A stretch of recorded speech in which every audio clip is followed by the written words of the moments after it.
the road twisted like a pale, narrow serpent through the forest, winding deeper into a green silence that felt older than memory. On either side, pines stood tall and unmoving, their trunks like ancient pillars, their dark needles blotting out the sky. The further they drove, the more the world behind them faded. City noise, buzzing phones, responsibilities, all swallowed by the forest's patient hush. Mark kept one hand steady on the wheel, the other tapping idly on the steering wheel in rhythm with a song that had ended long ago. Alina sat beside him, legs curled up beneath her, gaze locked to the trees sliding past her window. At first she had taken pictures, pointing out the shapes in the mist or how the sunlight filtered down like godlight, but that was hours ago. Now her phone rested face down in her lap, forgotten. There was something about the woods here, something that listened. Not the friendly, rustic kind of forest they'd imagined when booking the lakeside cabin. No, this one had weight. The way the pines leaned slightly inward made it feel like the road was descending, even though they were going uphill. Like the forest was slowly folding in on itself. And on them. Mark exhaled slowly, smiling to himself. He loved this. The silence, the isolation, the sense of being somewhere that modern life hadn't poisoned. Out here, the air smelled like wet earth and pine resin, not car exhaust or plastic. He could already see himself at the edge of the lake with a rod in hand, the mist rising off the water the moment before a fish bites. Peace. Alina shifted beside him. "This place is really remote," she murmured, almost to herself. He didn't answer. Not because he didn't hear her, but because the voice in her tone was the one he recognized from every horror film, uncertain, unconvinced, and because a part of him didn't want to acknowledge the unease already blooming in his own chest. They arrived just before sunset. The cabin stood on a gentle slope above the lake, flanked by two crooked trees that seemed to whisper to each other in the wind. It was a small structure, wooden with a sagging porch and windows so old the glass had begun to ripple in its frame. A green tin roof gleamed faintly in the falling light, and the front door hung slightly ajar, as if the house had been waiting for them all along. Mark killed the engine. No sound but the ticking of the cooling car and the whisper of the wind in the trees. He stepped out first, stretching his back, eyes drawn immediately to the lake beyond. It was larger than he'd expected, a vast stretch of still water bordered by trees so dark they looked black in the fading light. The surface was flat, undisturbed, as though it hadn't known a ripple in hours. Alina stepped out more slowly. She didn't say anything, but her gaze lingered on the windows of the cabin. On the open door. Inside, the air was dry and musty, tinged with old wood, faint mildew and something else, something metallic and thin. The kind of smell that lives in houses no one has loved for a long time. They explored in silence. One small bedroom, a living space with an old couch and wood-burning stove, and a tiny kitchen that hummed softly with the sound of a tired refrigerator. The light switches worked, but the bulbs flickered once before settling into a dim yellow glow. "It's cozy," Mark said eventually. Alina nodded, but her smile didn't reach her eyes. That night, the wind picked up, and the trees whispered all night long. The bed creaked when they moved, and the floor groaned beneath the weight of silence. At some point near midnight, Alina opened her eyes, heart pounding for no reason she could name. She thought she heard a sound from outside, a splash maybe, or something brushing against the walls of the cabin. But when she held her breath to listen, there was nothing but the rustling hush of the forest. Mark slept beside her, breathing slow and deep. Still, she lay awake for a long time, staring into the dark, listening for something she couldn't name. And outside, past the trees and the slope and the black water of the lake, something listened back. The morning came too quietly. There were no birds, no insects, no mundane morning sounds one expects in the forest. Only the whisper of wind in the high pines and the occasional groan of the old cabin settling on its aging foundation. When Mark stepped out onto the porch, coffee in hand, he felt the absence of sound like a pressure in his ears, like the world had muted itself. The lake lay still, unmoving and flat as a mirror, reflecting the thick canopy above. Not a ripple disturbed it. Not even a leaf touched the surface. Alina stayed inside longer. She hadn't slept well, and it showed in her face. Eyes darker than usual, movement slow, distracted.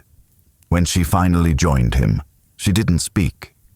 Just sat on the porch steps with her legs drawn close, arms wrapped tight around them, as if trying to shrink away from the open space. The forest loomed. Not in the way it did in fairy tales or paintings, where it welcomed you to explore its green heart. No, this forest watched. Its branches didn't sway so much as they bent, slowly and deliberately, toward the cabin, as though inching closer, inch by inch, hour by hour. They spent the day exploring nearby trails. There was a thin, mostly overgrown path that looped behind the cabin and led deeper into the woods. Mark brought his camera. Alina brought silence. They found old carvings on the trees, initials, dates, crude shapes cut into the bark. Some were decades old, barely visible beneath layers of moss and time. Others looked fresh. Too fresh.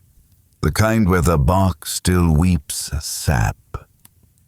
At one point, Alina stopped walking. She stared off into the trees, head tilted, her face slack with concentration. Mark called her name, but she didn't respond right away. "I thought I heard," she began, but then stopped, frowning. Never mind. The rest of the hike was uneventful, at least on the surface, but the silence had started to press on them harder now. It wasn't just quiet, it was wrong, an absence, a vacuum, not even the rustle of small animals in the underbrush. Not even the buzz of a single fly. By the time they returned to the cabin, the sun had dipped low.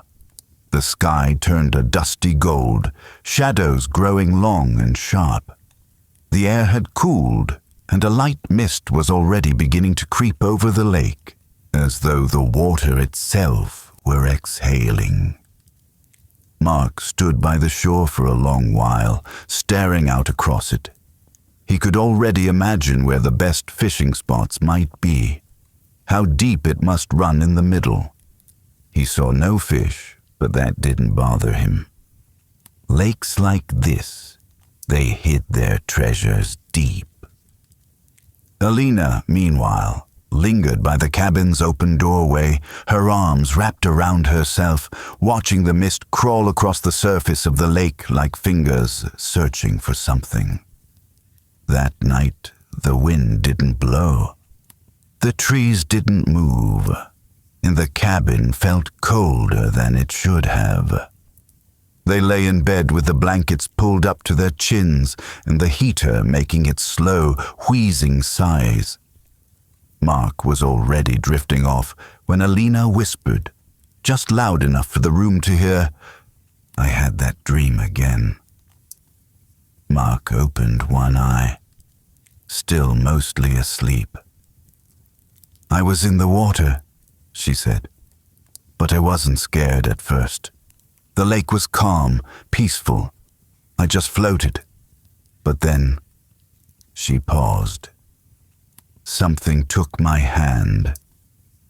Gently, like it was trying to show me something." Mark didn't respond.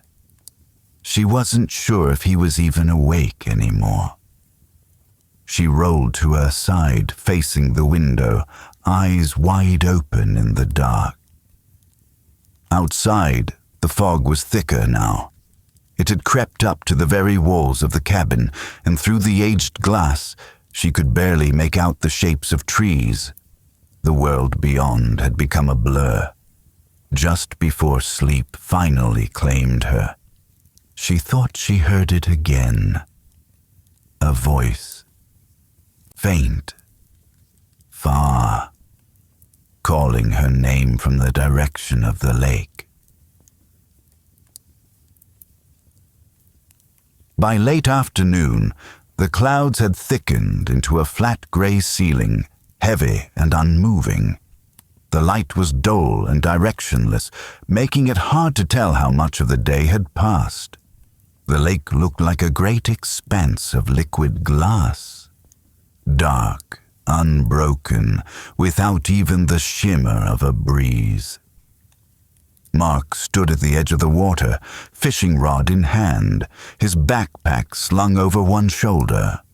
The old wooden rowboat waited just beside the little dock, tethered loosely, its paint faded and chipped, but still sturdy-looking. Alina hesitated at the waterline, arms crossed, her eyes locked on the stillness ahead. "I don't like how quiet it is," she said. Mark offered a small smile, not mocking, just trying to reassure. "That's the point, isn't it? Peace. No distractions, just us and the lake." After a long pause, she nodded. Only for a little while. They climbed in. The boat creaked beneath their weight, and the water lapped faintly against its hull. The first sound from the lake all day. Mark took the oars, slowly rowing them out into the open. Each stroke was measured, careful, but the lake swallowed the sound almost instantly. As they drifted farther from shore, the cabin and trees began to blur the edges of their vision. 10 minutes passed. Then 20. Alina didn't speak. Her eyes never left the water. Mark cast his line once or twice, half-heartedly. He didn't expect to catch anything. It was more about the act, the calm, the sense of distance from everything else. But even he had begun to feel it now, a sense that something wasn't right. And then the fog came. It didn't roll in like a slow weather change. It fell, suddenly, like a curtain dropping on a stage. One moment they could see the shore behind them, trees faded but visible. The next, nothing but white. Dense, wet, suffocating fog enveloped them from all sides. It swallowed sound, sight, and even the sense of movement. "Mark." Alina's voice was small. "I can't see the shore anymore." He looked around, blinking. The fog was absolute. Not drifting, not moving. It hung in the air like a solid wall. Even the surface of the lake vanished beneath it, like they were floating in a world with no sky, no ground, only this small island of wood between layers of nothing. "It's just fog," he said, trying to believe it himself. "It'll pass." But it didn't. They waited, then tried rowing back, or what they thought was back. But every direction looked the same. They turned, adjusted, guessed. Nothing changed. There was no sun to orient by, no sound of birds or waves or shoreline. Just the slow, repetitive sound of water slapping against wood. And then the voices began. At first, Mark thought it was the wind, but the fog didn't move. Then he thought it was Alina, but she was staring at him, lips tight, white with fear. The voice came again, from somewhere beyond the fog, soft, melodic, whispering his name. Mark. He turned sharply, oars clunking against the side of the boat. "Did you hear that?" he asked. Alina just stared at him, her face pale. "It said your name." Something shifted in the water, not seen, but felt. A current, maybe, or the ripple of something massive passing just beneath them. The boat rocked gently at first. Mark peered over the side. The water was no longer black. It was murky, as if silt had been stirred up from the bottom. But that couldn't be. They were in the middle of the lake. Then he saw it. For just a moment, the briefest flash, a shape beneath the surface. Long, pale, reaching.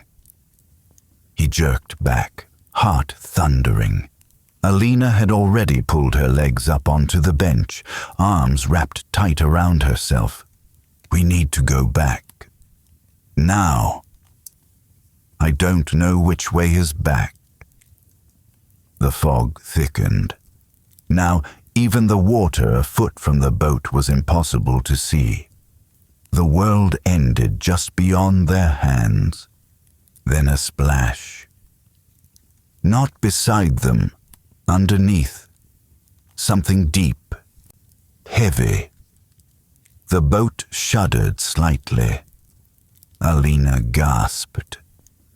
"It touched me." "What?" "My foot. Something brushed it. Inside the boat." Mark looked down. The wooden floorboards were wet, but not from rain or splashes. From below. Water was seeping through cracks, slowly but steadily. Another whisper. This time clearer. From both sides. From nowhere. "Come down." Then, a single knock beneath the hull. Sharp, intentional, as if someone, or something, wanted to come in. Alina whimpered. Her hands covered her ears now, as if trying to block something only she could hear. Mark gripped the oars and began to row, blindly. Fast. Frantic. Every stroke felt wrong. The resistance in the water was uneven, like something was pushing back. The boat spun slightly. They couldn't keep direction. Another sound, like the distant crying of a child, rose from the fog. Then silence again. The fog pulsed. The boat drifted.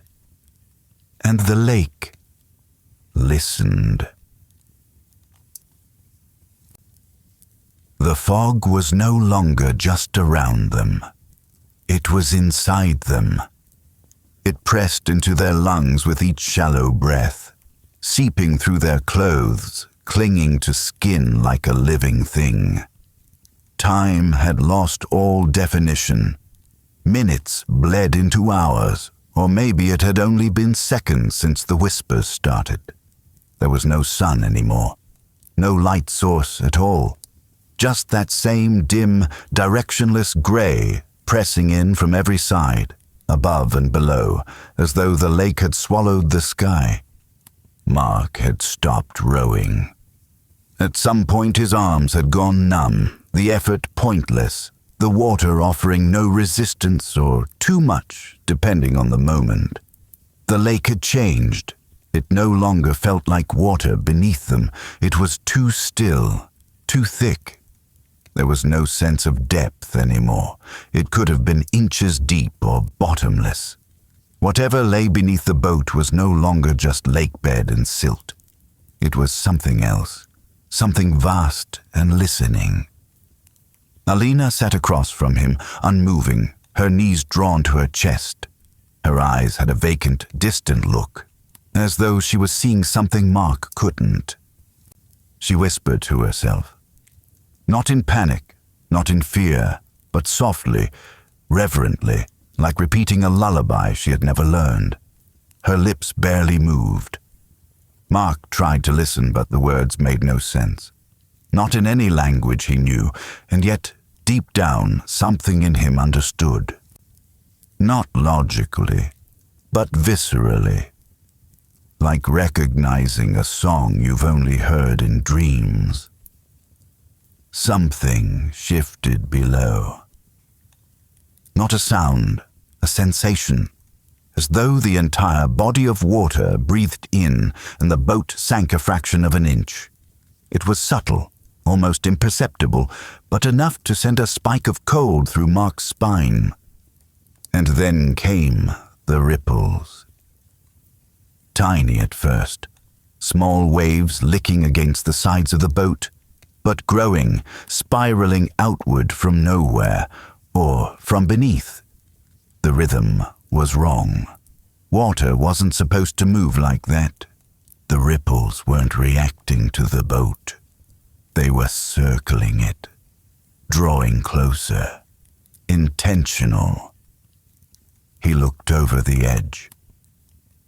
The surface was no longer calm. It was trembling, vibrating with barely contained tension, like the skin of something about to burst, and from below, far below, came shapes. Murky, elongated, pale, moving too smoothly, too slowly.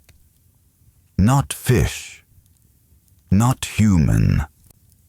The fishing rod, long forgotten, jerked suddenly. It had been lying across the boat's edge, line still dropped into the black, but now it stood upright, trembling violently, as if hooked on something massive and struggling. Then, with a soft wooden crack, it bent backward in half and snapped, the line vanishing into the deep with a hiss. Mark didn't move. Alina began to cry, not loudly, but silently, like her body had remembered how to weep even if her mind was no longer there. The water splashed again, closer this time, and then, without warning, the boat lurched violently to one side. Mark gripped the edge, heart pounding, ears ringing. Something had hit them from below. Not a wave, not an animal. Something solid, deliberate, and curious. And then, a sound. A voice. Not distant now, not soft. Right beside them, right behind him. A breath, warm and wet on his neck, followed by a voice that did not echo, did not belong to anything in this world. Down. He turned too fast, almost tipping the boat. Nothing. Only Alina, frozen, staring past him into the fog. Then she screamed. Not a scream of fear, a scream of recognition, of relief. "I see them," she said, her voice cracked and raw. "They're here." And she stood. The boat rocked dangerously as she rose, arms outstretched toward the mist as if reaching for invisible hands. Her face was lit with a kind of desperate joy. Mark reached for her, calling her name, but it was already too late. She stepped forward, into the water. There was no splash, no cry, no thrashing. She simply disappeared, as if the lake had opened its mouth and gently swallowed her whole. Mark sat frozen, staring at the spot where she had been. There were no ripples, no disturbance, just silence, pure and perfect. His body didn't respond to him anymore. His hands were shaking uncontrollably. Tears blurred his vision, but he made no sound. He wasn't sure if he was still breathing. The cold was inside him now, in his bones, in his thoughts. And then he saw something rising just below the boat. A face, pale, bloated, not hers. Its eyes opened under the water, and it was smiling. Mark threw himself backward, nearly tipping the boat. The fog twisted. The lake began to hum, a low guttural vibration that filled his chest and threatened to stop his heart. The voices returned, louder now, overlapping, like dozens of whispering mouths, just below the surface, just out of reach, all saying the same thing over and over again. "Come down, come down, come down." And then everything went still again. Perfectly still. The fog hung suspended like breath in a sealed tomb. The boat no longer rocked. It only floated, weightless, unmoored, as though the lake no longer obeyed the rules of gravity or memory. Mark sat alone now. Alone, but not untouched. He felt the air around him closing in, the cold no longer external but blooming within his own skin. A numbness that moved slowly up his arms, into his chest, then deeper, as if his blood itself had grown thick and reluctant, resisting his pulse. His fingers trembled without sensation. His breath came shallow and ragged, each inhalation thinner than the last. He could no longer tell how much time had passed. The fog pressed against him like walls. The silence now was almost worse than the whispers. It wasn't passive. It was watching, waiting. And beneath the silence, something ancient had woken or had always been awake. He whispered Alina's name once. It barely left his lips, like the sound had already drowned. He looked into the water again, against every instinct, against the tight scream inside his ribs. And this time, he didn't see a face. He saw many. Blurred, faint, too deep to truly see. But there, pale, unblinking, mouths open in perfect stillness, suspended in the black like flowers pressed under ice. They were not swimming. They were watching him back. He couldn't move. He felt the pull then. Not physical, not yet. It began in the base of his spine, like gravity itself had shifted direction. The sense that he no longer belonged above the water, that he was trespassing in a place with rules older than time, and his presence had been tolerated only briefly. His hands gripped the edge of the boat, knuckles white, breath shallow. Then, a sound. Not a splash, not a whisper, a heartbeat, but not his own. It came from below, impossibly slow and heavy, like the pulse of something titanic just beneath the surface. A second beat followed, then another. The boat vibrated with it. Then he felt it. Fingers. Slipping up from the dark, between the slats of the boat. Not grabbing, just touching, lightly, curiously, the way you might brush your hand along fabric before you decide to wear it. Something inside Mark broke. There was no scream, no panic, just surrender. His hands loosened, his shoulders dropped. He exhaled a long, final breath that fogged the air, then disappeared into it. And then he stood, slowly, calmly. He stepped to the edge of the boat, barefoot now, though he couldn't remember removing his shoes. The surface of the water rippled faintly beneath him, as if welcoming him home. He looked into it, and the reflection that stared back was not his own. It smiled, and he stepped forward. There was no splash, no cry, only silence. And the boat, empty once more, drifting quietly through the fog, as the lake erased every trace.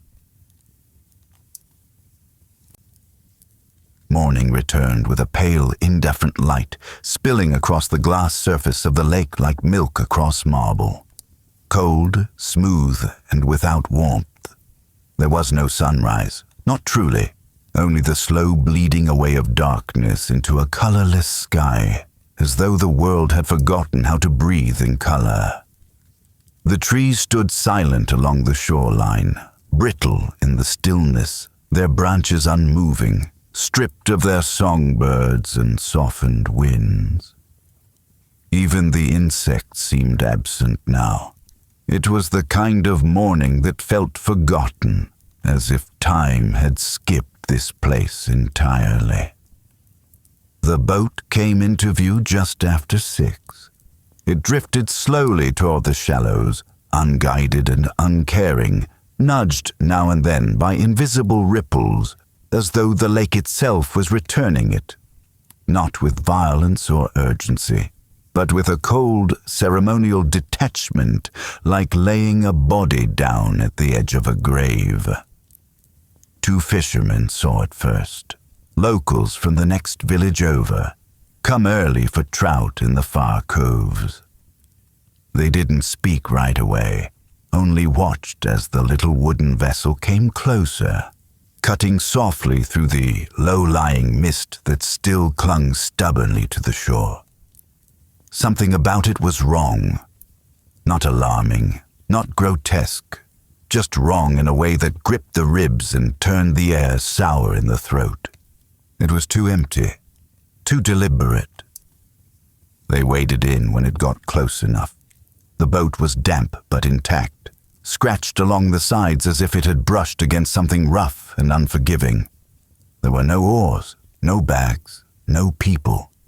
Only silence and footprints. The inside of the boat was streaked with water. Thin puddles gathered at the seams, glinting faintly in the pale light. But more disturbing were the marks near the center. Not stains, not leaves, but the unmistakable smudges of bare feet. Not just 2.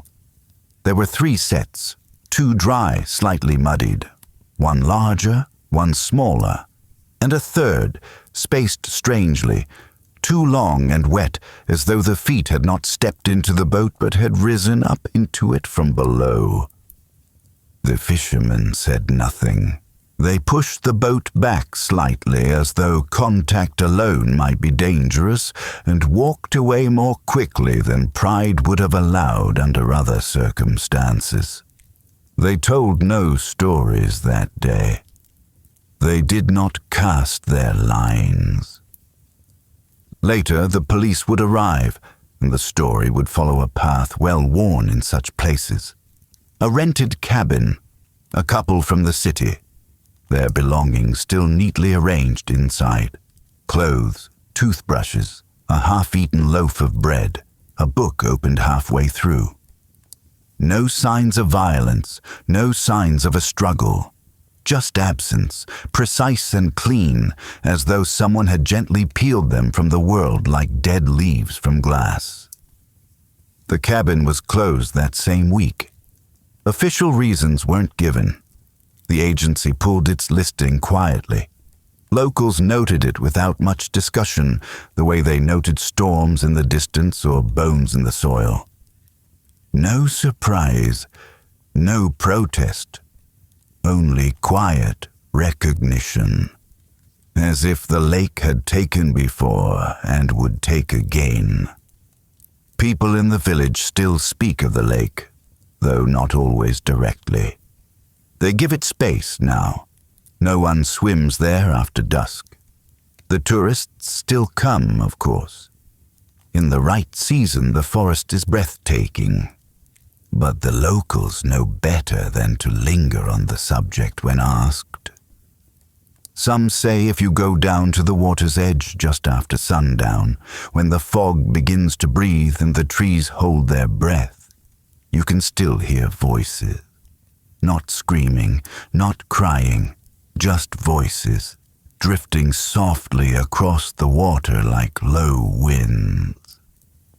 Some say they call names, others say they ask questions. But the worst of it, what no one says aloud, is this. Not all the voices sound unfamiliar. And sometimes, if you listen too long, you remember that water isn't always a mirror. Sometimes it's a door, and not every door opens to let you in. Some wait to pull you under.